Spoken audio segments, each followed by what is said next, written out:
আমাদের আজকের গল্প হেমেন্দ্র কুমার রায়ের লেখা মুখ ও মুখোশ। গল্প পাঠে রয়েছে শুভম, প্রীতম, সৌমিক, সব্যসাচী এবং আমি অপূর্ব। গল্পটি মন দিয়ে শুনুন। তবে হ্যাঁ, আমাদের চ্যানেলটিকে সাবস্ক্রাইব না করে থাকলে অবশ্যই করবেন। এরকম গোয়েন্দা গল্প আর অ্যাডভেঞ্চার গল্প আমরা প্রায়ই নিয়ে আসি। তাহলে আর বেশি দেরি না করে চলুন শুরু করা যাক।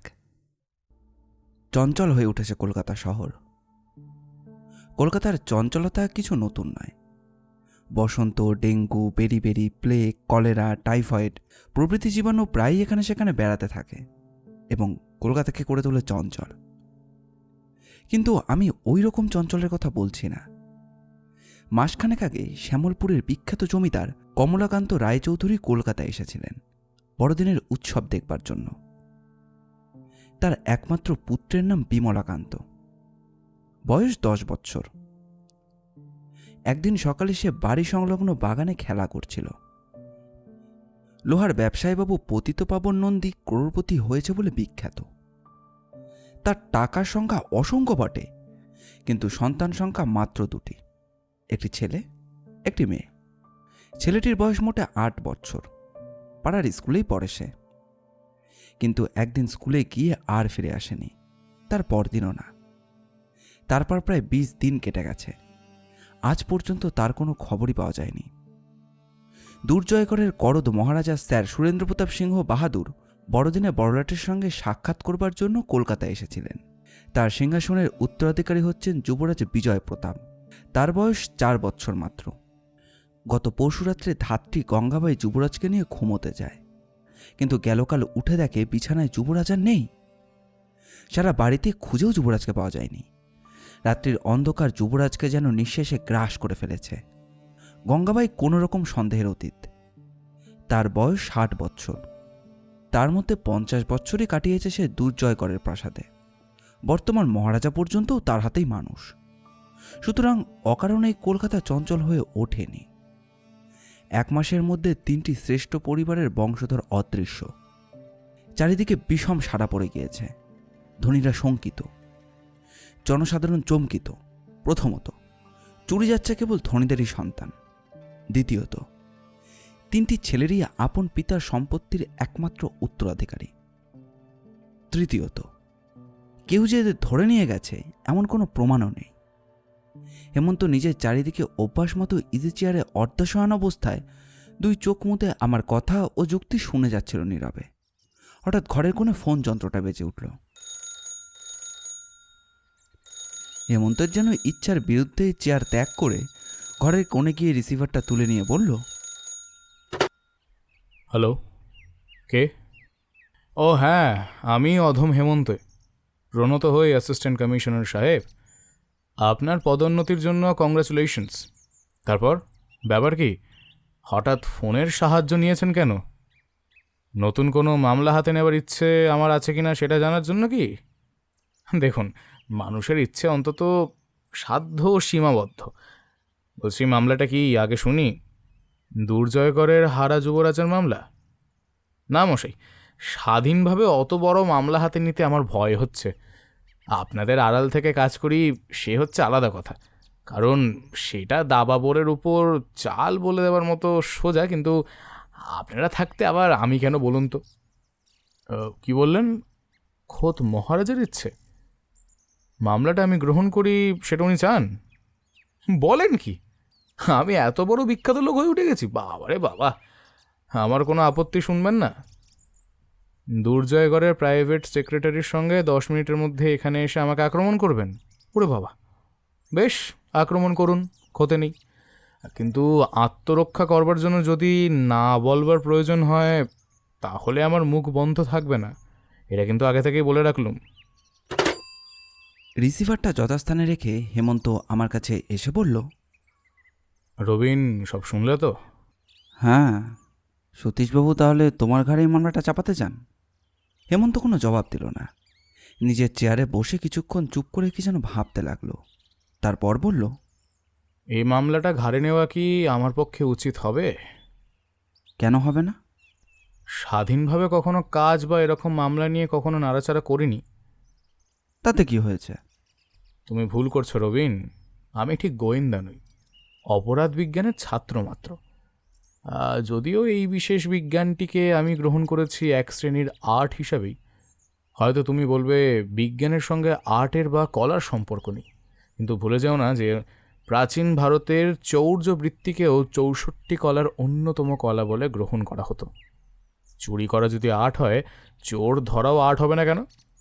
সুতরাং এক হিসাবে আমি আর্টেরই সেবক। গোয়েন্দা রূপে নাম কেনবার জন্য আমার মনে একটুও লোভ নেই, যদিও অপরাধ বিজ্ঞান হচ্ছে আমার একমাত্র হবি, বা ওই যাকে বলে ব্যাশন। পুলিশের সঙ্গে থাকি কেননা হাতে হাতে ওই পরীক্ষা করবার সুযোগ পাই, এই মাত্র। পেশাদার গোয়েন্দার মতো দুর্জয়গড়ের মহারাজ বাহাদুরের হুকুম তালিম করতে যাব কেন, সেটা বলো তো? হেমন্ত আরও কি বলতে যাচ্ছিল, কিন্তু বাড়ির সামনে রাস্তায় একটা মোটর এসে দাঁড়ানোর শব্দ শুনে চুপ মেরে গেল। মিনিটখানেক পরেই ঘরের মধ্যে প্রবেশ করলেন অ্যাসিস্ট্যান্ট কমিশনার সতীশবাবুর সঙ্গে একটি সাহেবী পোশাক পরা ভদ্রলোক। মুখখানে হাসি খুশি মাখা, সুন্দর বলিষ্ঠ চেহারা, বয়স 40-এর ভেতরেই। সতীশবাবু বললেন, মিস্টার গাঙ্গুলি, ইনি হচ্ছেন হেমন্তবাবু, আর ইনি ওর বন্ধু রবীনবাবু। হেমন্তবাবু, ইনি হচ্ছেন মিস্টার গাঙ্গুলি, দুর্জয়গড়ের মহারাজার প্রাইভেট সেক্রেটারি। অভিবাদনের পালা শেষ করে মিস্টার গাঙ্গুলি বিস্ময় প্রকাশ করে বললেন, আচ্ছা হেমন্তবাবু, আপনার বয়স এত অল্প, এই বয়সেই আপনি এমন নাম কিনেছেন?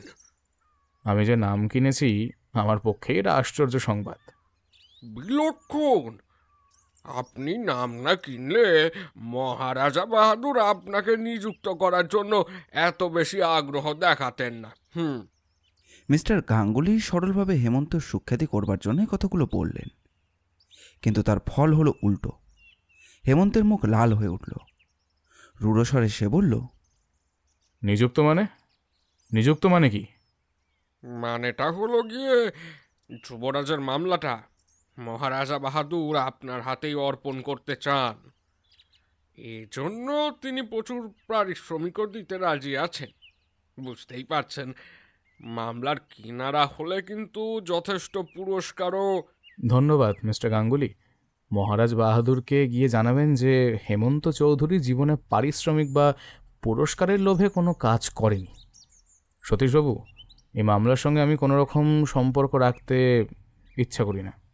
সতীশবাবু ভালো করেই হেমন্তকে চিনতেন। তিনি বেশ বুঝলেন তার ঘাড় লেগেছে কোথায়। তাড়াতাড়ি বলে উঠলেন, মিস্টার গাঙ্গুলি, হেমন্তবাবু আমাদের মতো পেশাদার নন। উনি এই লাইনে এসেছেন সির্ফ শখের খাতিরে, টাকার লোভে কিছু করেন না।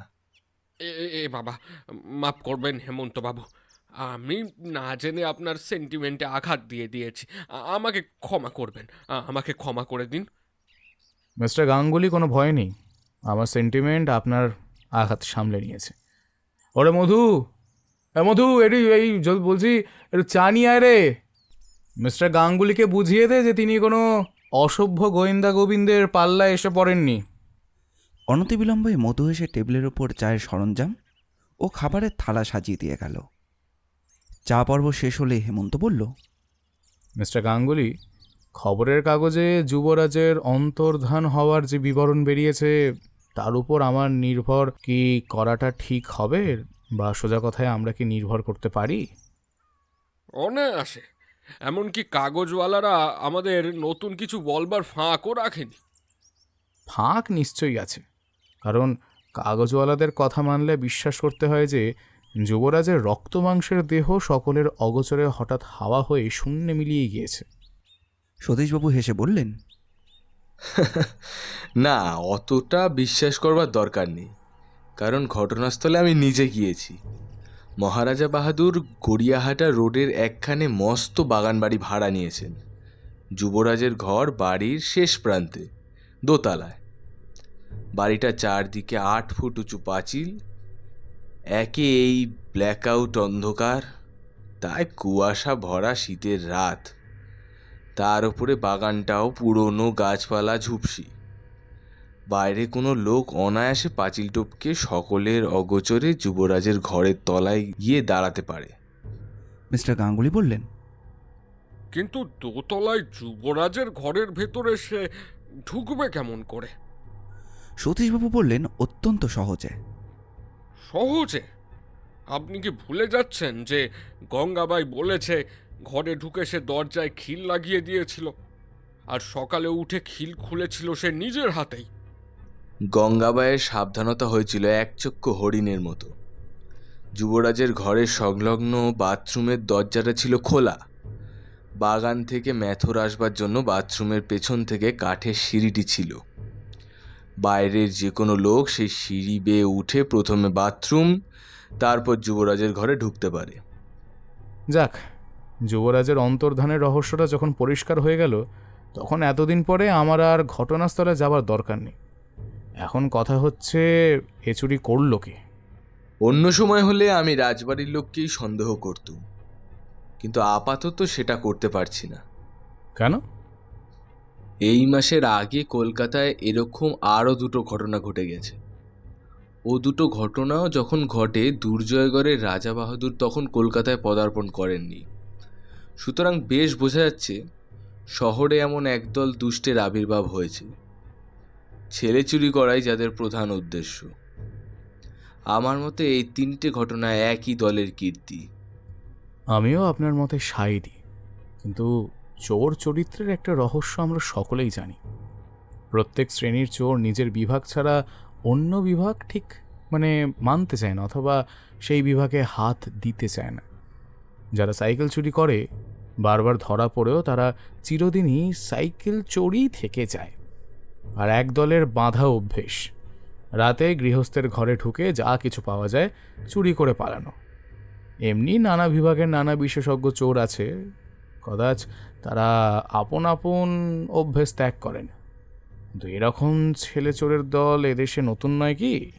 শুনেছি আমেরিকায় এরকম ছেলে চোরের উৎপাত খুব বেশি। হ্যাঁ, কাগজে আমিও পড়েছি বটে। সতীশবাবু, আপনি কল্পনা করতে পারবেন না যে আমেরিকার ধনকুবেররা এইসব ছেলে চোরের ভয়ে কতটা তটস্থ হয়ে থাকে। তাদের ছেলেদের সঙ্গে সঙ্গে ফেরে মাইনে করা প্রাইভেট ডিটেকটিভরা। তবুও প্রায় নিত্যই শোনা যায় যে এক এক ধনকুবেরের ছেলে চুরি যাচ্ছে, আর চোরেদের কাছ থেকে চিঠি আসছে, হয় এত টাকা দাও, নয় তোমার ছেলেকে মেরে ফেলবো। কিন্তু আমাদের এই চোরের দলের উদ্দেশ্যে কিছুই বোঝা যাচ্ছে না। তিনটে ধনীর বংশধর চুরি গেল, কিন্তু কোনো ক্ষেত্রেই নিষ্ক্রয়ের টাকা আদায় করবার জন্য কোনো চিঠি আসেনি। এখনো আসেনি বটে, কিন্তু শীঘ্রই আসবে বোধহয়। এই কথা কেন বলছেন? আমার যা বিশ্বাস, শুনুন বলি। এই ছেলে চুরিগুলো যে একজনের কাজ নয় সেটা বেশ ভালোই বোঝা যাচ্ছে, কারণ লক্ষ্য করলেই আন্দাজ করা যায় প্রত্যেক ক্ষেত্রে গৃহস্থদের অভ্যেস প্রভৃতির দিকে ভালো করে নজর রেখেই কাজ করা হয়েছে। এজন্য ওই দীর্ঘকাল আর একাধিক লোকের দরকার। কিন্তু মূলে আছে যে একজনেরই মস্তিষ্ক, তাতেও আর সন্দেহ নেই। সে নিশ্চয়ই এদেশের নতুন কিংবা অপরাধের ক্ষেত্রে নেমেছে এই প্রথম, কারণ এ শ্রেণীর অপরাধ কলকাতায় আগে ছিল না। সেই লোকটি একদল লোক সংগ্রহ করে বেছে বেছে ছেলে চুরি আরম্ভ করেছে।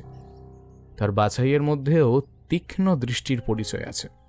গরিবের ছেলে নয়, সাধারণ ধনীর ছেলেও নয়। যারা অদৃশ্য হয়েছে তারা প্রত্যেকেই পিতার একমাত্র পুত্র। এই নির্বাচন ব্যাপারেও একমাত্র মস্তিষ্কের সন্ধান পাওয়া যায়। হ্যাঁ সতীশবাবু, একটা কথা মানতেই হবে, এ চোর দুর্জয়গড়ে রাজবাড়ির সম্পর্কীয় লোক না হতেও পারে, কারণ মহারাজা সদল বলে কলকাতায় আসবার অনেক আগেই ঠিক একই রকম ট্রেডমার্ক মারা আরও দুটো ছেলে চুরি হয়ে গেছে। সতীশবাবু বলেছেন চোরের উদ্দেশ্য বোঝা যাচ্ছে না, কিন্তু আমার মতে চেষ্টা করলেই সেটা বোঝা যায়। এই ছেলে চোরদের দলপতি বড়ই চতুর ব্যক্তি। অপরাধ ক্ষেত্রে সে নতুন পথ অবলম্বন করেছে বলেই সন্দেহ হচ্ছে। হয়তো সে রীতিমতো শিক্ষিত ব্যক্তি। এখনও সে যে নিজের উদ্দেশ্য জাহির করেনি, তার একমাত্র কারণ হচ্ছে যে পুলিশকে সে গোলক ধাঁধায় ফেলে রাখতে চায় না। বা বলা ভালো যে চায়। ভুল হয়েছে, চায় না বলাটা আমার ঠিক হয়নি। বলতে পারেন যে গোলক ধাঁধায় ফেলে রাখতে চায়। চোর যে নিষ্ক্রিয়ের টাকা আদায়ের লোভেই চুরি করছে এ সত্য গোড়াতেই প্রকাশ করতে সে রাজি নয়, কারণ এই সূক্ষ্ম বুদ্ধি শিক্ষিত চোর জানে। প্রথমেই পুলিশ আর জনসাধারণ ছেলে চুরির উদ্দেশ্য ধরে ফেললে কেবল তার স্বার্থসিদ্ধির পথই সংকীর্ণ হয়ে আসবে না, তার ধরা পড়বার সম্ভাবনাও থাকবে যথেষ্ট। তাই সে পুলিশ আর জনসাধারণের অন্ধতা দূর করতে চায়নি। কিন্তু আপনারা নিশ্চয়ই জানেন বা জানবেন যে আজ হোক বা কাল হোক চোরের উদ্দেশ্য আর বেশি দিন গোপন হয়ে থাকবে না। যাই হোক সতীশবাবু, আজ এই পর্যন্ত। আমাকে আরও কিছু ভাববার সময় দিন। কাল সকালে একবার বেড়াতে বেড়াতে এদিকে আসতে পারবেন কি? আপনার সঙ্গে আমার একটু গোপন পরামর্শ আছে। পরের দিন সকালবেলা চা পানের পর হেমন্ত অন্যান্য দিনের মতো আমার সঙ্গে গল্প করল না। ইজি চেয়ারে হাত পা ছড়িয়ে লম্বা হয়ে শুয়ে পড়ে 2 চোখ মুদে ফেলল। বুঝলাম নতুন মামলাটা নিয়ে সে এখন মনে মনে জল্পনায় কল্পনায় নিযুক্ত।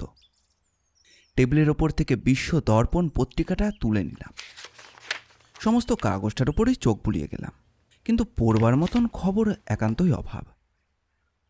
হঠাৎ একটি বিজ্ঞাপন আমার দৃষ্টি আকর্ষণ করল। সেটা এই: রাজকুমার, তুমি মোহনবাবুকে দ্বীপবাড়িতে লইয়া উপস্থিত হইও। তাহার সঙ্গে উৎসবের কর্তব্য। বাবুরা পত্রে সমস্ত জানাইবেন। ভাষাটা লাগলো কেমন যেন কটুমটো, আড়ষ্ট। দেশে ডাকঘর ও সুলভ ডাকটিকিট থাকতে কেউ এমন বিজ্ঞাপন দিয়ে অর্থ আর সময় নষ্ট করতে চায় কেন? সাধারণ পত্র তো এই খবরের কাগজের আগেই যথাস্থানে গিয়ে পৌঁছতে পারত। বিজ্ঞাপনদাতাদের নির্বুদ্ধিতা দেখে নিজের মনে মনেই বললাম, আশ্চর্য। হেমন্ত চোখ খুলে বলল, কি আশ্চর্য রবিন? আবার নতুন ছেলে চুরি গেল নাকি? না, কে একটা লোক কাগজে বিজ্ঞাপন দিয়ে নিজের নির্বুদ্ধিতা জাহির করছে। দেখি বলে হেমন্ত হাত বাড়ালো। কাগজখানা আমি তার দিকে এগিয়ে দিলাম। হেমন্ত বিজ্ঞাপনটার দিকে তাকিয়ে প্রায় 5-7 মিনিট কালস্থির ও নীরব হয়ে বসে রইল। আমি বললাম, কি হে, তোমার ভাব দেখলে মনে হয় তুমি যেন কোনো মহাকাব্যের রস আস্বাদন করছো। তাই করছি রবিন, তাই করছি। তবে কাব্য নয়, নাটক। নাটক? হ্যাঁ, একটি অপূর্ব নাটকের অভিনেতাদের কথা ভাবছি। ওই বিজ্ঞাপন দেখে? এটি সাধারণ বিজ্ঞাপন নয়। তবে? এটি হচ্ছে কোডে অর্থাৎ সাংকেতিক শব্দে লেখা একখানি পত্র। কি বলছো তুমি? পৃথিবীতে কত রকম পদ্ধতিতে সাংকেতিক লিপি রচনা করা যেতে পারে সে সম্বন্ধে খানকয়ে বই আমার লাইব্রেরিতে আছে। এই সাংকেতিক লিপিতে খুব সহজ একটি পদ্ধতি অবলম্বন করা হয়েছে। আমাকে বুঝিয়ে দাও। এই সাংকেতিক লিপিতে প্রত্যেক শব্দের পরের শব্দকে ত্যাগ করলেই আসল অর্থ প্রকাশ পাবে। এক বিরাম চিহ্নগুলো অর্থাৎ কমা, দাঁড়ি প্রভৃতি ধর্তব্য নয়। ওগুলো ব্যবহার করা হয়েছে কেবল বাইরের চোখে ঠকাবার জন্য। এখন পড়ে দেখো, বুঝতে পারো কিনা। কাগজখানা নিয়ে বললাম, রাজকুমার মোহনদ্বীপের বাড়িতে উপস্থিত, তারপরে কর্তব্য পত্রে জানাইবেন। বললাম, হেমন্ত, কথাগুলোর মানে বোঝা যাচ্ছে বটে, কিন্তু এই কথাগুলো বলবার জন্য সাংকেতিক শব্দের প্রয়োজন হলো কেন? এখনো ঠিক স্পষ্ট করে বুঝতে পারছি না, তবে খানিকটা আন্দাজ করলে ক্ষতি নেই। রাজকুমার অর্থে না হয় ধরলুম যে রাজার কুমার, কিন্তু মোহন দ্বীপবাড়ি বলতে কি বোঝাতে পারে? ওটা কি কোনো স্থান বা গ্রামের নাম না তো? তা ধাঁ করে আমার মাথার মধ্যে একটা সন্দেহ খেলে গেল। তাড়াতাড়ি বাধা দিয়ে আমি বললাম, হেমন্ত, তুমি কি বলতে চাও? দুর্জয়গড়ের যুবরাজের অন্তর্ধানের সঙ্গে এই সাংকেতিক পত্রের কোনো সম্পর্ক আছে? এখনো অতটা নিশ্চিত হতে পারিনি, তবে যুবরাজ অদৃশ্য হয়েছেন আজ 3 দিন আগে। এর মধ্যে সাংকেতিক লিপিতে রাজকুমার শব্দটি দেখে মনে খানিকটা খটকা লাগছে বই কি। চিঠিখানা পড়লে মনে হয় কেউ যেন কারোকে গোপনে জানাতে চাইছে। রাজপুত্রকে আমরা মোহনদ্বীপ বাড়িতে এনে হাজির করেছি। এরপর আমরা কি করব আপনি পত্রের দ্বারা জানবেন। রবিন, আমার এই অনুমান অসঙ্গত কিনা তা জানবার কোনো উপায় নেই। কিন্তু ডাকঘর থাকতে এভাবে চিঠি লেখা কেন? ওরা বোধ হয় ডাকঘরকে নিরাপদ মনে করে না। হয়তো ভাবে ডাকঘরের কর্তৃপক্ষের সঙ্গে পুলিশের যোগাযোগ থাকা অসম্ভব নয়। যাকে চিঠি লেখা হচ্ছে তার সঙ্গে পত্রপ্রেরক নিজে মুখোমুখি দেখা করেও তো সব কথা বলতে পারে। তা হয়তো নিরাপদ নয়। ধরো দলপতিকেই সব জানানো দরকার, কিন্তু দলপতি থাকতে চায় দল থেকে বিচ্ছিন্ন হয়ে সকলের চোখের আড়ালে। যে শ্রেণীর সন্দেহজনক লোক তার পরামর্শে যুবরাজকে চুরি করেছে, ও শ্রেণীর সঙ্গে প্রকাশ্য সম্পর্ক রেখে সে পুলিশের দৃষ্টি নিজের দিকে আকৃষ্ট করতে চায় না। রবিন, আমাদের অনুমান যদি ভুল না হয় তাহলে বলতে হবে যে বাংলাদেশের এই আধুনিক ছেলেধরা বিলিতি ক্রিমিনালদের অনুসরণ করতে চায়। বিলিতি অপরাধীরাও এইভাবে সাংকেতিক লিপি লিখে খবরের কাগজের সাহায্যে পরস্পরের সঙ্গে কথা চালাচালি করে। কিন্তু কিন্তু মোহনদ্বীপ বাড়ি কোথায়? ও নাম তো এর আগে আমি কখনো শুনিনি। দ্বীপ। দ্বীপ এ শব্দটার সঙ্গে যেন জলের সম্পর্ক আছে। দ্বীপ বাড়ি মানে কি? দ্বীপের মধ্যে কোনো বাড়ি? তাহলে কথাটা কি এই দাঁড়াবে যে অগ্রদ্বীপ বা কাকদ্বীপের মতন, মানে ওই মোহন নামে দ্বীপের মধ্যেকার কোনো বাড়িতে আছেন এক রাজকুমার? কি বলো হে? হয়তো তাই। ধ্যাৎ, তোমার সঙ্গে পরামর্শ করাও বিড়ম্বনা। দূর, তুমি নিজে কিছু মাথা ঘামাবে না, খালি করবে আমার প্রতিধ্বনি। তার বেশি সামর্থ্য তো আমার নেই ভাই। ঠিক ঠিক ঠিক বলেছ। পত্র প্রেরক কারোর কাছে জানতে চেয়েছে, অতঃপর তার কি করা কর্তব্য, কেমন? হ্যাঁ, তাহলে ওই খবরের কাগজের স্তম্ভেই এই উত্তরটারও প্রকাশিত হতে পারার সম্ভাবনা ছিল, বা হতে পারে। সম্ভব। রবিন, তুমি জানো আমার বিশেষ বন্ধু চিন্তাহরণ চক্রবর্তী হচ্ছে বিশ্ব দর্পণের সম্পাদক। তা আবার জানি না। প্রত্যেক বছর এই বিশ্ব দর্পণের বিশেষ বিশেষ সংখ্যার জন্য আমাকে কবিতার গল্প লিখতে হয়। তবে চিন্তাহরণই এবারে তার নামের সার্থকতা প্রমাণিত করবে। মানে? আমাদের চিন্তাহরণ করবে, অর্থাৎ এই সাংকেতিক লিপির উত্তর বিশ্ব দর্পণে এলেই সেখানে আমাদের হস্তগত হবে। কিন্তু তাহলে কি চিন্তাহরণের সম্পাদকীয় কর্তব্য পালনে কি কোনো ত্রুটি হবে না? আরে রেখে দাও তোমার ওসব ছেঁদো কথা। এমন বিপজ্জনক অপরাধী গ্রেপ্তারে সাহায্য করলে তার পুণ্য হবে, হে পুণ্য হবে। চললুম আমি চিন্তাহরণের কাছে। হেমন্ত যখন বিশ্বদর্পণ কার্যালয় থেকে ফিরে এলো, তখন বিপুল পুলকে নৃত্য করছে তার ওই দুই হাসিমাখা চক্ষু। বললাম, কি হে, ভারী খুশি যে? হেমন্ত ধপাস করে ইজি চেয়ারে বসে পড়ে বলল, চেয়েছিলুম মেঘ, পেয়ে গেলুম জল। অর্থাৎ? শোনো, ভেবেছিলুম চিন্তাহরণকে আজ খালি ব্যাপারটা বুঝিয়ে দিয়ে বলে আসবো যে এ ধরনের কোনো সাংকেতিক পত্র এলেই যেন তার কথাগুলো লিখে নিয়ে মূল চিঠিখানা আমাকে দেয়। কারণ এত তাড়াতাড়ি উত্তর আসবার কল্পনা আমি করিনি। কিন্তু আমি যাবার মিনিট 5 আগেই একজন দারোয়ান এসে সাংকেতিক লিপির উত্তর আর বিজ্ঞাপনে টাকা দিয়ে গেছে। যদি আর একটু আগে যেতে পারতুম। তাহলে কি হতো? আমিও যেতে পারতুম দারোয়ানের পিছনে পিছনে। তার ঠিকানা পেলে তো আর ভাবনাই ছিল না। তবে যেটুকু পেয়েছি তাই যথেষ্ট। উত্তরটা দেখবার জন্য আমি সাগ্রহে হাত বাড়িয়ে দিলাম। হেমন্ত আমার হাতে দিল একটা খুব পুরু, খুব বড় আর খুব দামি একটা খাম। তার ভেতরের চিঠি এই: রাজকুমার, নবদ্বীপেই জবানবন্দি দেওয়া হোক। জানিও, তোমার এই কলিকাতায় ছাপাখানার কাজ বন্ধ নাই। পড়লে? কিন্তু নবদ্বীপেই যে সব কিছু গুলিয়ে যাচ্ছে যে। কিচ্ছু গুলোবে না। নবদ্বীপ আর জবানবন্দির মাঝেই হাইফেন আছে, দেখছো না? তার মানে নব আর জবান আলাদা আলাদা শব্দ বলে ধরা হয়েছে। এইবার একটা অন্তর বাজে শব্দ ফেলে দিয়ে পড়ো দেখি। এবারে পড়লুম, রাজকুমার তোমার দ্বীপেই বন্দী হোক, তোমার কলিকাতায় কাজ নাই। রবিন, দুটো বিজ্ঞাপনেরই পাঠ উদ্ধার করলে তো। এখন তোমার মত কি? বন্ধু, তোমাকে বন্ধু বলে ডাকতে পারাটাও সৌভাগ্য। কি তোমার সূক্ষ্ম দৃষ্টি! এই বিজ্ঞাপনের প্রথমটা হাজার হাজার লোকের চোখে পড়েছে। তাদের মধ্যে কত পুলিশের লোকও রয়েছে যারা চোর ধরবার জন্য মনে মনে খুঁজে বেড়াচ্ছে 7 পৃথিবী। কিন্তু পাঠোদ্ধার করতে পেরেছ একমাত্র তুমি। আমাকে একেবারে সপ্তম স্বর্গে তুলে দিও না রবিন। পৃথিবীর জ্যান্ত মানুষকে স্বর্গে পাঠানো শুভাকাঙ্ক্ষীর কাজ নয়। আগেই বলেছি, এ কোডটা হচ্ছে অত্যন্ত সহজ। যে কোনো লোক লক্ষ্য করলেই আসল অর্থ আবিষ্কার করতে পারে। কিন্তু তা না পারবার একমাত্র কারণ হবে যে অধিকাংশ লোকই বিজ্ঞাপনটা হয়তো পড়বেই না। যারা পড়বে তারাও এত এর গূঢ় অর্থ বোঝবার চেষ্টা করবে না। এখন কাজের কথা হোক। তাহলে বোঝা যাচ্ছে যে আমার অনুমানই সত্য। বিজ্ঞাপনে রাজকুমারী হচ্ছেন স্বয়ং দুর্জয়গড়ের যুবরাজ। তাতে আর সন্দেহই নেই। আর যুবরাজকে কোনো দ্বীপে বন্দি করে রাখা হয়েছে, সম্ভবত তার নাম মোহনদ্বীপ। তারপর? তারপর আরও কিছু জানতে চাও তো? ওই চিঠির কাগজ আর খামখানা পরীক্ষা করো তো একবার। খাম আর কাগজখানা বারবার উল্টেপাল্টে দেখে আমি বললাম, বৃথা চেষ্টা করে হাস্যপদ হতে ইচ্ছে করি না, যা বলবার তুমিই বলো। উত্তম, হতেই উত্তম। প্রথমে দেখো খাম আর কাগজ কত পুরু আর দামি। গৃহস্থ দূরের কথা, বাংলাদেশের বড় বড় ধনী পর্যন্ত ওরকম দামি খাম কাগজ ব্যবহার করে না। যে ওই চিঠি লিখেছে সে ধনী কিনা জানি না, কিন্তু সে যে অসাধারণ শৌখিন মানুষ তাতে আর সন্দেহ নেই। এটাও বোঝা যাচ্ছে সাধারণ অপরাধীর মতন সে নিম্ন স্তরের লোকও নয়। এমন মানলাম।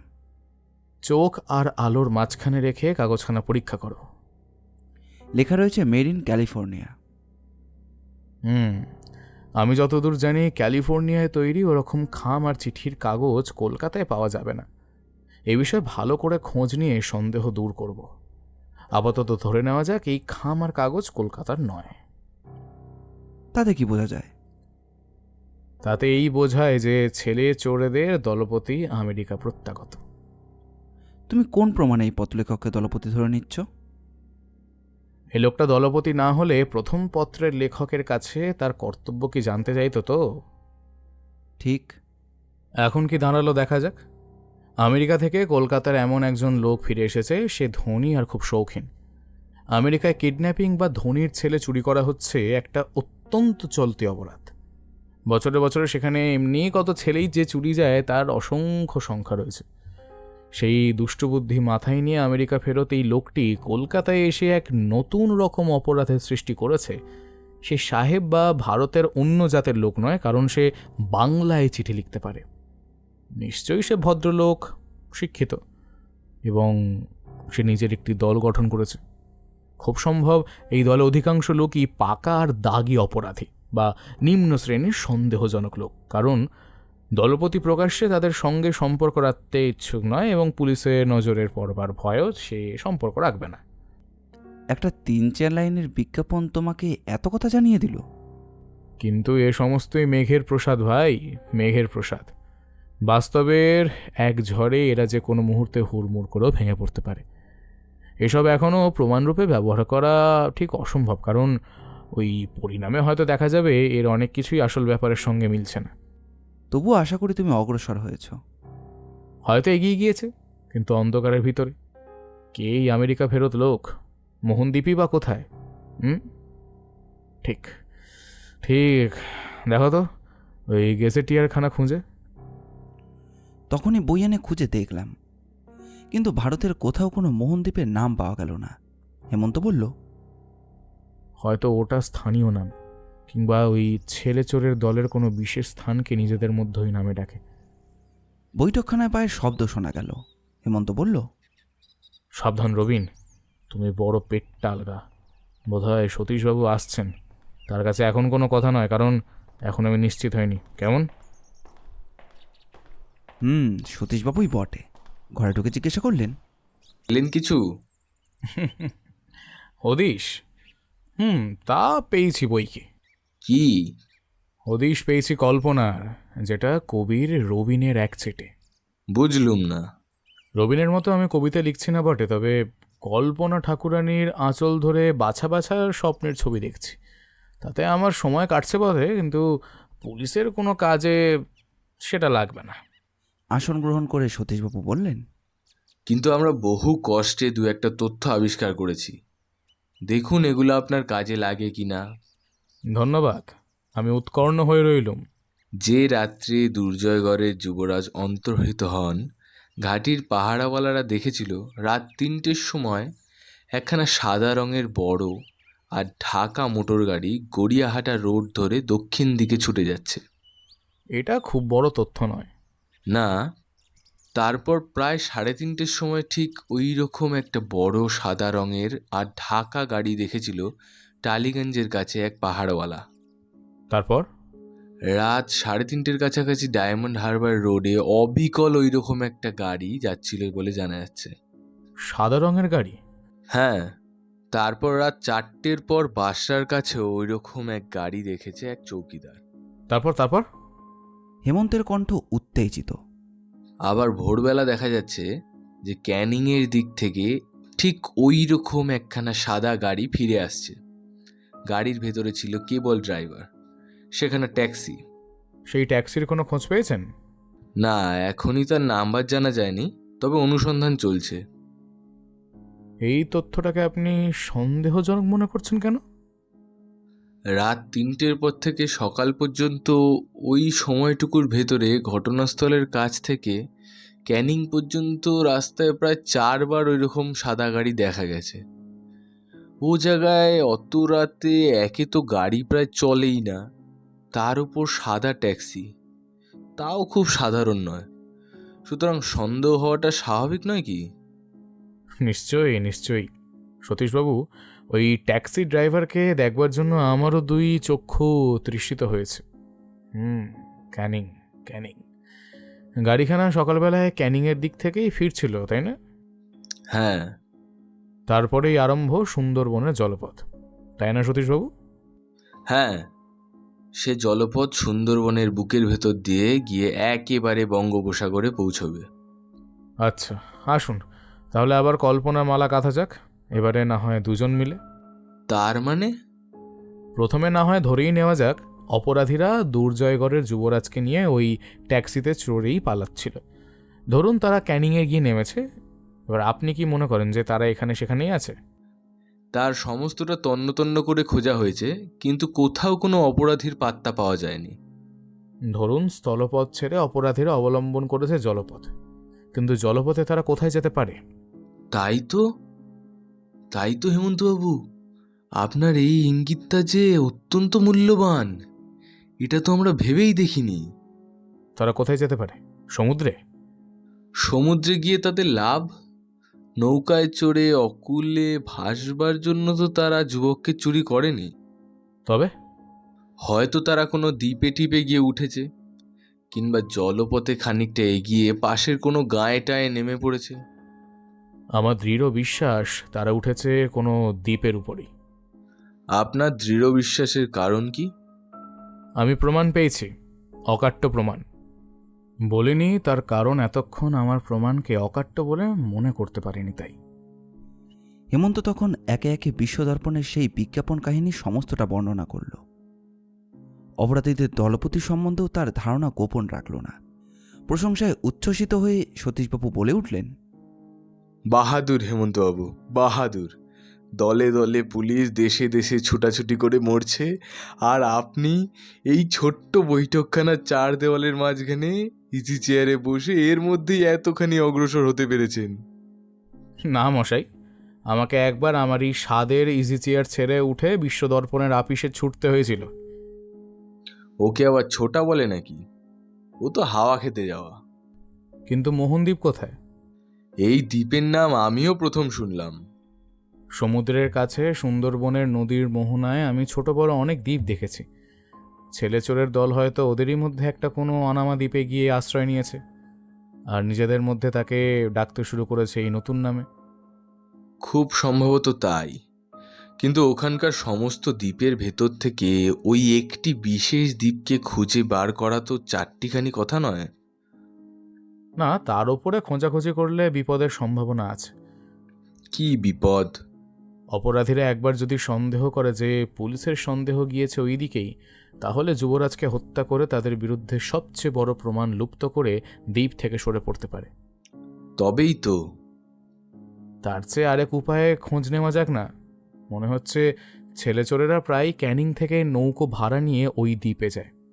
আমার বিশ্বাস ক্যানিংয়ের মাঝিদের কাছে গোপন সন্ধান নিলে মোহনদ্বীপের পাত্তা পাওয়া অসম্ভব নয়। ঠিক বলেছেন, একদম ঠিক বলেছেন। ঠিক ঠিক ঠিক ঠিক। সঙ্গে সঙ্গে কলকাতায় চলুক ছেলেচোরের সর্দারের সন্ধান, কি বলেন? আমাকে আর জিজ্ঞেস করছেন কেন? যা বলবার তা তো আপনিই বাতলে দিচ্ছেন। কিন্তু আপাতত আমাদের আবিষ্কার আমাদের মধ্যেই ধামাচাপা থাক। 3টে দিন কেটে গেল। ছেলেচোরদের সম্বন্ধে আর নতুন কিছুই জানা গেল না। হেমন্তের সমস্ত মস্তিষ্ক জুড়ে বিরাজ করছে আমেরিকা ফেরত এক অদেখা আর অজানা শৌখিন ব্যক্তি এবং মোহন নামের এক অচেনা দ্বীপ। কিন্তু অনেক মারথাঘাটিও কোনো সুরাহা হলো না। আমেরিকার ভদ্রলোক করতে লাগলেন পুরোদস্তুর অজ্ঞাতবাস এবং মোহনদ্বীপ হয়ে রইল রূপকথার মায়াদ্বীপের মতোই মিথ্যে। এর মধ্যে মিস্টার গাঙ্গুলির আবির্ভাব হচ্ছে এবেলা ওবেলা। দোটানায় পড়ে ভদ্রলোকের অবস্থা বড়ই কাহিল হয়ে উঠেছে। ওদিকে পুত্র শোকাতুর মহারাজা আর এদিকে অচল অটল হেমন্ত। মহারাজা যতই ব্যস্ত হয়ে মিস্টার গাঙ্গুলিকে পাঠিয়ে দেন নতুন কোনো আশাপ্রদ তথ্য জানবার জন্য, হেমন্ত শোনায় ততই নিরাশার কথা, কিংবা কখনো কখনো হয়ে যায় একেবারে নিস্তব্ধ। বেশি পীড়াপিড়ি করলে শান্তমুখে ফুটিয়ে তোলে তা ভিঞ্চির আঁকা মোনালিসার হাসি। কাল বিকেলে এসে মিস্টার গাঙ্গুলি একটা চমকপ্রদ সংবাদ দিয়ে গেছেন। দুর্জয়গড়ের মহারাজা বাহাদুর 25,000 টাকা পুরস্কার ঘোষণা করেছেন। যুবরাজের সন্ধান যে দিতে পারবে ওই পুরস্কার তারই প্রাপ্য। হেমন্ত বলল, মিস্টার গাঙ্গুলি, দুর্জয়গড়ের বার্ষিক আয় কত হবে তাও? 20 লক্ষ টাকা। মহারাজ তাহলে দুর্জয়গড়ের যুবরাজের মূল্য স্থির করেছেন 25,000 টাকা? বড় কথা নয়, 25,000 টাকা। এটা কি চারটিখানি কথা? আপনি বলুন। দেখুন মিস্টার গাঙ্গুলি, পুরস্কারের ওই 25,000 টাকার ওপরে আমার লোভ হচ্ছে না, এ কথা বললে মিথ্যে বলা হবে। কিন্তু যদি অর্থলোভে যুবরাজের চুরি করে থাকে, বা বলা ভালো যুবরাজকে চুরি করে থাকে, তাহলে ওই 25,000 টাকাকে সে তুচ্ছ মনে করবে কোথায়? আমি কিন্তু তা মনে করতে পারছি না মশাই। স্বাদ হচ্ছে আপনার মতন শখের ডিটেকটিভ সেজে আমিও যুবরাজের সন্ধানে কোমর বেঁধে লেগে যাই।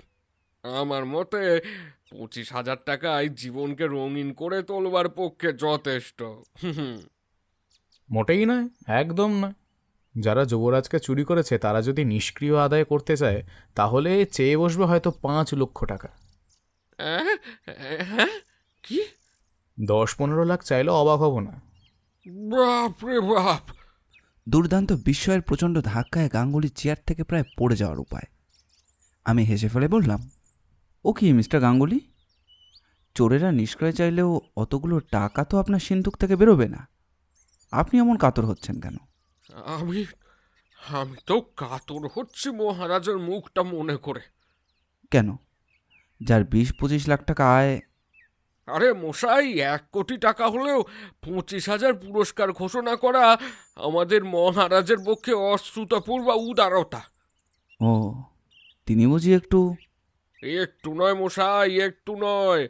ওর নাম কি যতদূর হতে হয়। গেল বছরে মহারাজা তার মাতৃসাধ্য সেরেছিলেন মাত্র 3,000 টাকায়। বুঝেছেন মশাই? মাত্র 3,000 টাকা।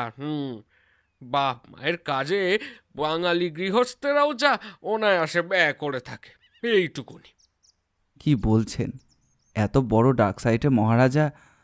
ওই মশাই ওই, নামের ডাকে গগন ফাটে, কিন্তু ওই মোল্লার দৌড় মসজিদ পর্যন্ত।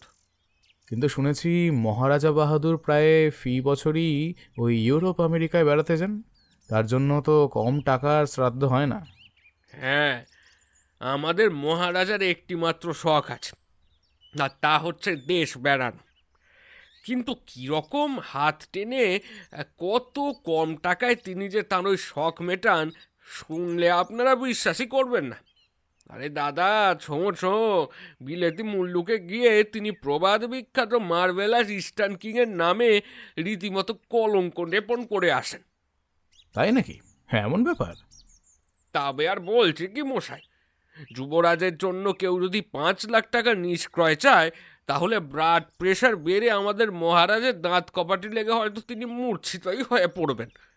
আর 10 লাখ টাকা চাইলে বাহ বাহ, তিনি হয়তো বলেই বসবেন যুবরাজকে আর ফিরিয়ে আনবার দরকার নেই। সুতরাং দুর্জয়গড়ের যুবরাজের জন্য যে 25,000 টাকা পুরস্কার তিনি ঘোষণা করেছেন, এটা হচ্ছে একরকম রূপকথার মতো অসম্ভব কথা। তাহলে বলতে হবে যুবরাজের মধ্যে মহারাজের বিশেষ প্রাণের টান নেই। টান আছে মশাই, টান আছে। পুত্র শোকে তিনি একেবারে পাগলের মতো হয়ে গেছেন। তবে ছেলের শোকে বড়জোর তিনি পাগল হতে পারেন, কিন্তু টাকার শোকে তার মৃত্যু হওয়াও অসম্ভব নয়। আপনারা নিয়মিত মাইনে টাইনে পান তো? তা পাই না বললে পাপ হবে। মহারাজা যাকে যা দেব বলেন ঠিক নিয়মিতভাবেই দেন, কিন্তু কিন্তু অত বড় করদ মহারাজার প্রাইভেট সেক্রেটারি আমি, মাইনে কত পাই জানেন? মাসে 150 টাকা মাত্র। তারপর আমরা কেউ খানিকক্ষণ কোনো কথা বললাম না। মিস্টার গাঙ্গুলি বললেন, আজ আবার এক ফ্যাসাদে পড়েছি মশাই। রবিনবাবু হয়তো আমার একটু উপকার করতে পারবেন। আদেশ করুন। আদেশ নয় মশাই, আদেশ নয়, অনুরোধ। মহারাজা বাংলা কাগজগুলো ওই 25,000 টাকা পুরস্কারের জন্য একটা বিজ্ঞাপন দিতে চান জানেন। সেটা লেখাবার ভার পড়েছে আমার ওপরে। রবীনবাবু তো এবার মস্ত লেখক। খুব অল্প কথায় কিভাবে লিখলে বিজ্ঞাপনটা বড় না হয়, অর্থাৎ কম খরচে হয়, সেটা উনি নিশ্চয়ই বলে দিতে পারবেন। আমি মশাই মাতৃভাষায় একেবারে বিদ্যাদিগজ। কলম ধরেছি কি গলদঘর্ম হয়ে উঠেছে। বেশ তো, আমি বলে যে আপনি লিখে যান। আমি মুখে মুখে বিজ্ঞাপন রচনা করতে লাগলাম। গাঙ্গুলি সেটা লিখে নিয়ে বললেন, তারপরেও তো আর একটা বিপদ আছে। মহারাজার হুকুম হয়েছে বাংলাদেশের সমস্ত প্রধান দৈনিক এবং সাপ্তাহিকে এই বিজ্ঞাপনটি প্রকাশ করতে হবে। কিন্তু কাগজওয়ালারা তো হচ্ছে অন্য জগতের বাসিন্দা। সব কাগজের নাম ধাম বাবু আমি তো আবার জানি না। তা শহরের প্রধান প্রধান দৈনিক আর সাপ্তাহিকের সংখ্যা 15 থেকে 20 খানার কম নয়। তাদের নামধামও আমি জানি। এই রে, হে, তবেই সেরেছে। কি ব্যাপার, আবার ভয় পেলেন কেন? ভয় পাবো না বলেন কি? দুর্জয়গড় তো বাংলাদেশ নয়। সেখানে বাঙালি কর্মচারী বলতে সবেধর নীলমণি মাত্র আমি এই একা। 15-20 খানা বিজ্ঞাপন আমি যদি নিজের হাতে কপি করতে যাই তাহলেই নির্ভয় হন মিস্টার গাঙ্গুলি, বিজ্ঞাপনটা এখানে রেখে যান, কপি করবার লোক আমার আছে। আহ, বাঁচলুম বাবা, বাঁচলুম। আপনাদের মঙ্গল হোক। এই টেবিলের ওপর এই এই রইল কাগজখানা। বইকালে এর কপিগুলো আর কাগজের নাম ঠিকানা নেবার জন্য আমি লোক পাঠিয়ে দেবো। তাহলে এখন আসি, নমস্কার। ও কিন্তু দেখবেন মশাই, আমার মুখে মহারাজের যে চরিত্র বিশ্লেষণ শুনলেন, সেটা যেন আবার। ভয় নেই, সে কথা আমরা মহারাজকে বলে দেব না। গাঙ্গুলি প্রস্থান করলেন। হেমন্ত বিজ্ঞাপনটা তুলে নিয়ে পড়তে লাগলো। মিনিট দুয়েক পরে তারিফ করে বলল, চমৎকার চমৎকার। কি হে, আমার বিজ্ঞাপনের ভাষাটা তোমার ভালো লেগেছে? আমার আত্মপ্রসাদের উপরে ঠান্ডা জল নিক্ষেপ করে হেমন্ত প্রবলভাবে মাথা নেড়ে বলল, মোটেই না, একদম নয়। তবে তুমি চিৎকার করলে যে বড়। আমি মিস্টার গাঙ্গুলির হাতের লেখা দেখে মুগ্ধ হয়েছি। চমৎকার, একদম চমৎকার। রাগে আমার গা জ্বলতে লাগলো। হেমন্তের সঙ্গে আজ আমিও মহারাজা বাহাদুরের ওখানে গিয়েছিলাম। যুবরাজের জন্য মহারাজা এমন অস্থির হয়ে উঠেছেন যে হেমন্তকে বাধ্য হয়েই তার কাছে যেতে হলো। মহারাজা প্রথমেই জানতে চাইলেন যে তদন্ত কদ্দূর অগ্রসর হয়েছে। হেমন্ত গুপ্তকথা কিছুতেই ভাঙল না, কেবল বলল যে প্রাণপণ সে চেষ্টা করছে এবং তার চেষ্টায় কোনো ব্যর্থ হবে না। এরকম উড়ো কথায় মহারাজা খুশি হলেন না। রাগ করে বাঙালি পুলিশ ও গোয়েন্দার উপর কতকগুলো মানহানির বিশেষণ প্রয়োগ করলেন। পুত্র বিচ্ছেদে ব্যাকুল মহারাজের এই বিরক্তি হেমন্ত নিজের গায়ে তেমন মাখল না। হাসি মুখেই সে বিদায় নিয়ে চলে এলো। হেমন্তের বাড়িতে এসে দেখি তার বৈঠকখানার ভেতরে সতীশবাবু পিঁজরা বন্ধ সিংহের মতোই এপাশ থেকে ওপাশ পর্যন্ত ছুটোছুটি করছেন। হেমন্তকে দেখেই বলে উঠলেন, বেশ মশাই বেশ। এদিকে এই ভয়ানক কাণ্ড, আর ওদিকে আপনি দিব্যি হাওয়া খেয়ে বেড়াচ্ছেন। বলুন। হাওয়া খেতে নয় সতীশবাবু, গালাগাল খেতে গিয়েছিলাম। মানে? মানে দুর্জয়গড়ের মহারাজা বাহাদুরের মতো দুনিয়ার অর্কন্যমনতার শ্রেষ্ঠ আদর্শ হচ্ছে বাঙালি পুলিশ। আরে রেখে দিন আপনার দুর্জয়গড়ের তর্জন গর্জন। এদিকের ব্যাপারে কি জানেন? প্রকাশ করুন। আপনার ভবিষ্যৎবাণী সত্য হলো। শ্যামলপুরে জমিদারের কাছে ছেলে চোরেদের চিঠি এসেছে। কমলকান্ত রায়চৌধুরীর কাছে? তারই একমাত্র পুত্র তো সর্বপ্রথমে চুরি যায়। হ্যাঁ হ্যাঁ, এই দেখুন। সতীশবাবুর হাত থেকে একখানা পত্র নিয়ে হেমন্ত তার কাগজ পরীক্ষা করে বলল, সেই একই কাগজ, মেড ইন ক্যালিফোর্নিয়া। ভালো ভালো। চিঠিখানা উচ্চস্বরে পাঠ করল, অনেকটা এই রকম: শ্রীযুক্ত কমলাকান্ত রায়চৌধুরী, সমীপেশু মহাশয়, আমরা দুরাশয় নই। আপনার পুত্র আমাদের কাছেই আছে। তাহার সমস্তই কুশল, কিন্তু তাহাকে আর অধিক দিন আমাদের কাছে রাখতে ইচ্ছে করি না। পুত্রের মূল্যস্বরূপ মহাশয়কে 1,00,000 টাকা দিতে হইবে, চেক নয়। 10,000 টাকার 10খানি নোট দিলেই চলিবে। আগামী 15 তারিখে রাত্রি 10টার সময় টালিগঞ্জের রেলওয়ে ব্রিজের ওপর আমাদের লোক আপনার টাকার জন্য অপেক্ষা করিবে। মনে রাখবেন, আপনি যদি পুলিশে খবর দেন এবং আমাদের লোক ধরা পড়ে কিংবা কেহ তার পশ্চাৎ অনুসরণ করে, তাহা হইলে আপনার পুত্রকে হত্যা করিতে আমরা একটুও ইতস্তত করিব না। যদি যথাসময়ে টাকা পাই, তবে তাহার 7 থেকে 8 দিনের মধ্যেই আপনার পুত্রকে আমরা বাড়িতে পৌঁছায় দিয়ে আসব। এইটুকু বিশ্বাস আমাদের করিতেই হইবে। আগামী 15 তারিখে টাকা না পাইলে বুঝিব মহাশয়ের পুত্রকে ফিরিয়া লইবার কোনো ইচ্ছে নাই। তাহার পর আপনার পুত্রের ভালো মন্দের জন্য দায়ী আমরা হইব না। ইতি। হেমন্ত বলল, চিঠির তলায় নাম নেই। এই শ্রেণীর ভদ্রলোকেরা বিনয়ের অবতার, নিজেদের নাম জাহির করবার জন্য মোটেই লালায়িত নন। সতীশবাবু বললেন, এখন কি উপায় বলুন দেখি? 15ই তো আসছে কাল। কমলকান্তবাবু টাকা দেবার শক্তি আছে। তা আছে, টাকা তিনি দিতেও চান, কিন্তু সেই সঙ্গে তিনি চান ছেলে চোরেদের ধরতেও। সেটা কি করে সম্ভব হয়? চিঠিখানা পড়লেন তো? চোরেদের দুধ ধরা পড়লে বা কেউই তার পিছু নিলে কমলকান্তবাবুর ছেলে বাঁচবে না। কিন্তু কমলাকান্তবাবু ছেলেকেও বাঁচাতে আবার অপরাধীদেরও ধরতে চান। এ কিন্তু অসম্ভব বোধ হচ্ছে। কারণ এটাও তিনি বলেছেন যে ছেলে যতদিন চোরেদের হস্তগত থাকবে ততদিন আমরা কিছুই করতে পারবো না। তাহলে তো দুধকে ছেড়ে দিতে হয়। হ্যাঁ, তারপর যেদিন তারা ছেলে ফিরিয়ে দিতে আসবে সেই দিনের জন্য অপেক্ষা করতে হয়। না সতীশবাবু, সেটা আরও অনিশ্চিত। অপরাধীরা বড় চালাক। তারা কবে কখন কী উপায়ে ছেলে ফিরিয়ে দেবে সেসব কিছুই জানায়নি। হয়তো তারা বকশিস দিয়ে পথের কোনো লোককে ডেকে কমলকান্তবাবুর ঠিকানায় তার ছেলেকে পৌঁছে দেওয়ার ব্যবস্থা করবে। তাকে গ্রেপ্তার করেও আমাদের কোনো লাভ হবে না। যদি আমাদের কিছু করতেই হয় তবে কাল, অর্থাৎ 15 তারিখেই করতে হবে। তাহলে অপরাধীদের দুধ ধরা পড়বে, কমলাকান্তবাবুর 1,00,000 টাকাও বাঁচবে। কিন্তু তার ছেলেকে রক্ষা করবে কি? মাথাটা খাটালে যে কোনো বিপদ থেকে উদ্ধার লাভের উপায় আবিষ্কার করা যায়। একটু সবর করুন সতীশবাবু, আগে চা আসুক, প্রাণ মন স্নিগ্ধ হোক, তারপর চায়ে পেয়ালার তুমুল তুরঙ্গ তুলতে কতক্ষণ, তাই না? অমধু, চা। যথাসময়ে চা এলো। 1 পেয়ালা তুলে 1 ঢোক পান করে হেমন্ত বলল, বাঁচলুম। সকালবেলায় দুর্জয় ঘরের ওই চা পান করে দেহের অবস্থা কি কাহিলি না হয়ে পড়েছিল। সে কি মশাই, রাজবাড়ির চায়ের নিন্দে?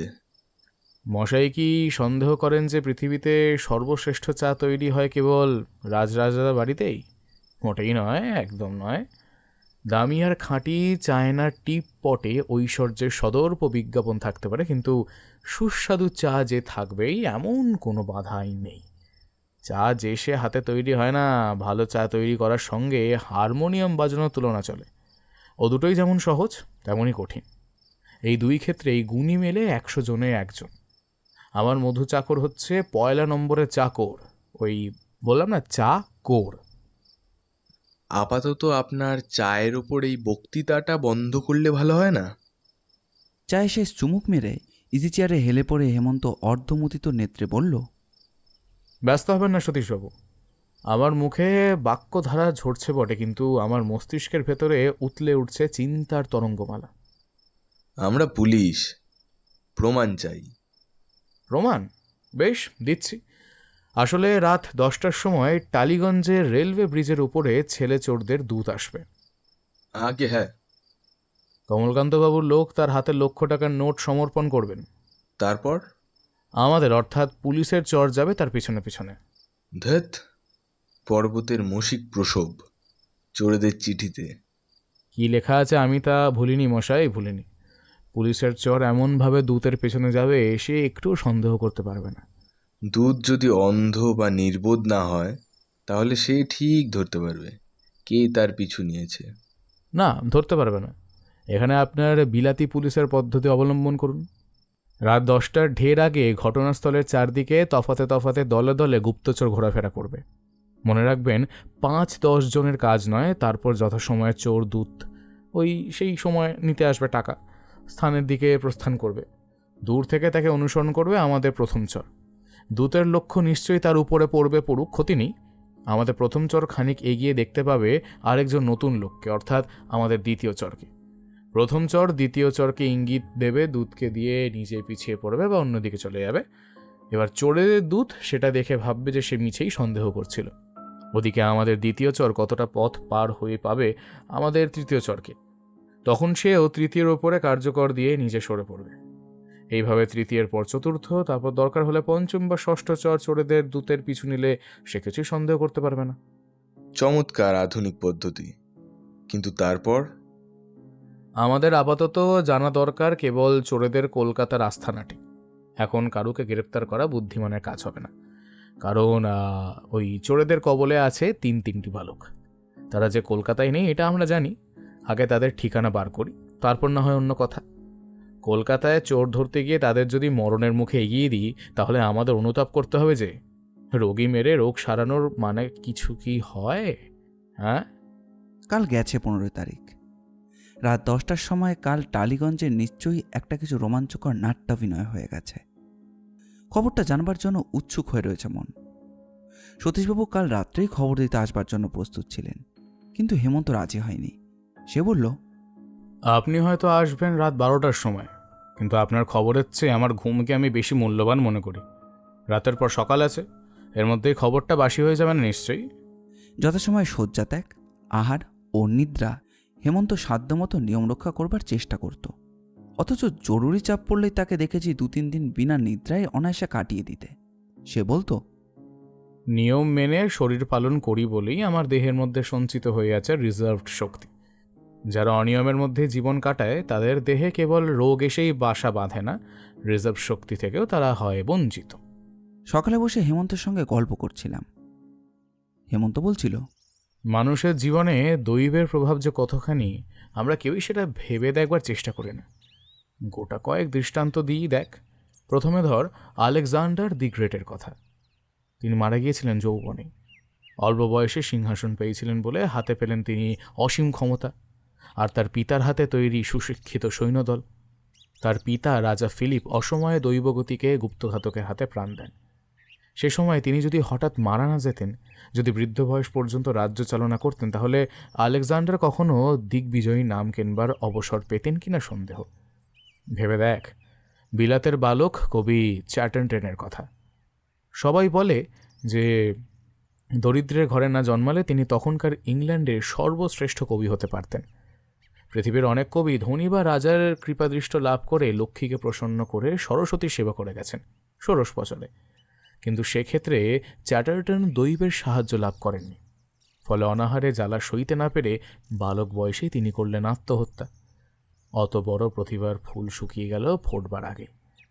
রোম সাম্রাজ্যের সম্রাজ্ঞী থিওডোরার কথা মনে কর। তিনি ছিলেন অজানা অনামা বংশের মেয়ে। পথের ধুলোয় পড়ে কাটত তার দিন। দৈবের মহিমায় হঠাৎ একদিন সম্রাটের সুনজরে পড়ে থিওডোরা হলেন সম্রাজ্ঞী। এমনি আর কত নাম করব। রবিন, আজ যাদের তুমি নিম্ন শ্রেণীর অপরাধী বলে জানো, খোঁজ নিলে দেখবে তাদের অনেকেই হয়তো দৈবের হাতে খেলানো হয়ে এমন ঘৃণ্য নাম কিনেছে। দৈবগতিকে তাদের অজ্ঞাতসারেই তারা যদি একটি বিশেষ ঘটনার আবর্তের মধ্যে গিয়ে না পড়ত, তাহলে আজ তারা বাস করতে পারত সমাজের ওই উচ্চ স্তরে। আবার দেখ, আমাদের দলে অনেকেই বিখ্যাত ডিটেকটিভ হয়ে ওঠে, খুব রহস্যময় মামলার কিনারাও করে ফেলে, কিন্তু তারও মূল্য থাকে দৈবের খেলায়। আপাতত যে মামলাটা আমরা হাতে নিয়েছি এখন সেটার কোনো কিনারা হয়নি বটে, কিন্তু এখনই দৈব আমাদের সহায় হয়েছে। তুমি সাংকেতিক শব্দে লেখা সেই বিজ্ঞাপনটার কথা বলছো বোধহয়?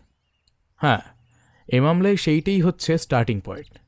দৈব যদি আমার সহায় হয়ে ওই সূত্রটাকে এগিয়ে না দিত, তাহলে আমি এই মামলার কিনারা করবার কোনো আশাই করতে পারতাম না।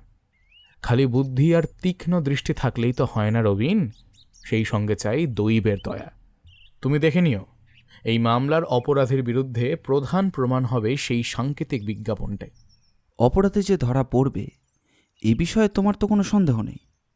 এক দিল না, যে কোনো দেশের পুলিশের দপ্তর দেখলে তুমি আর একটা সত্য কথা জানতে পারবে। কি?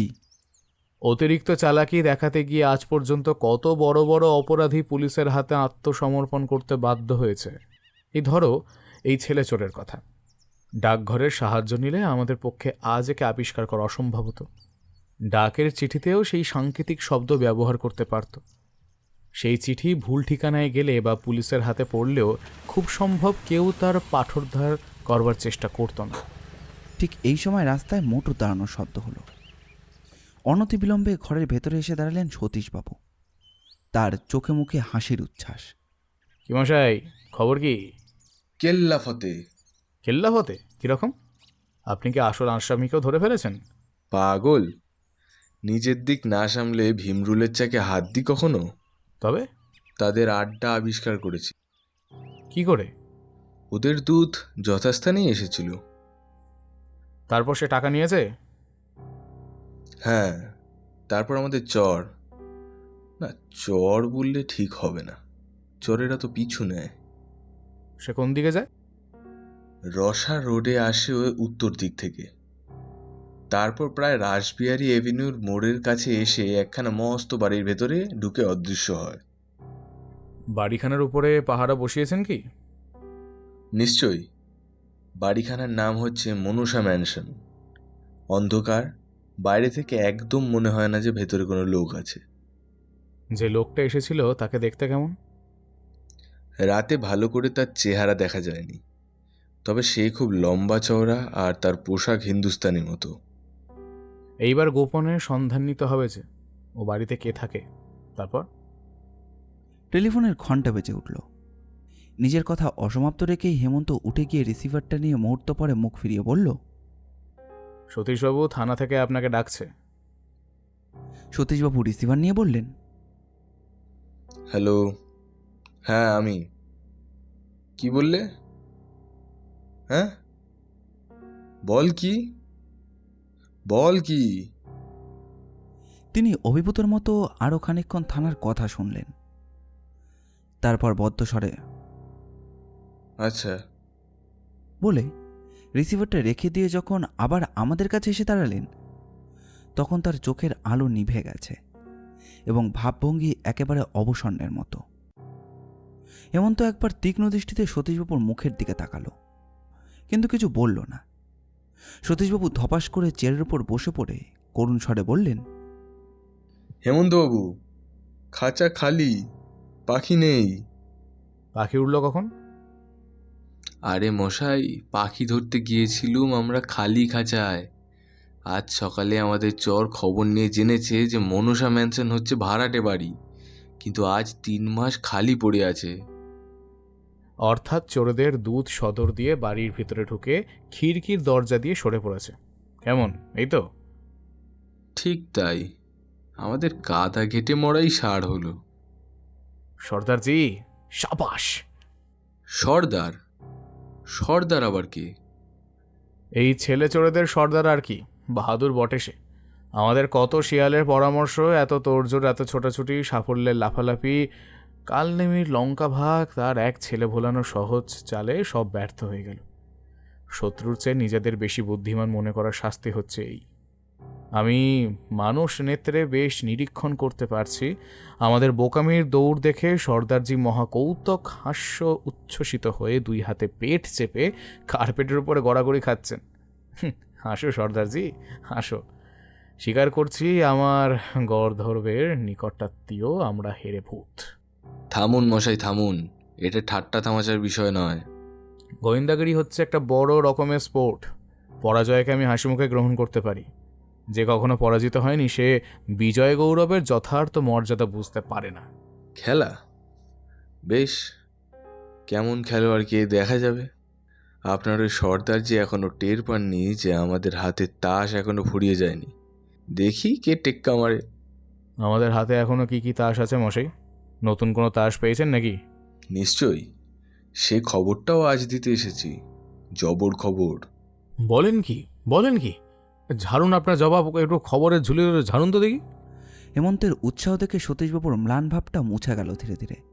তিনি বললেন, এই খবরটা যা পেয়েছি তারও মূল্যে আছেন আপনি, কারণ আপনি এদিকটায় আমার দৃষ্টি আকর্ষণ। ওহো, বুঝেছি। না, কখনো বোঝেননি। নিশ্চয়ই বুঝেছি। কি করে বুঝলেন? অনুমানে। কি বুঝেছেন?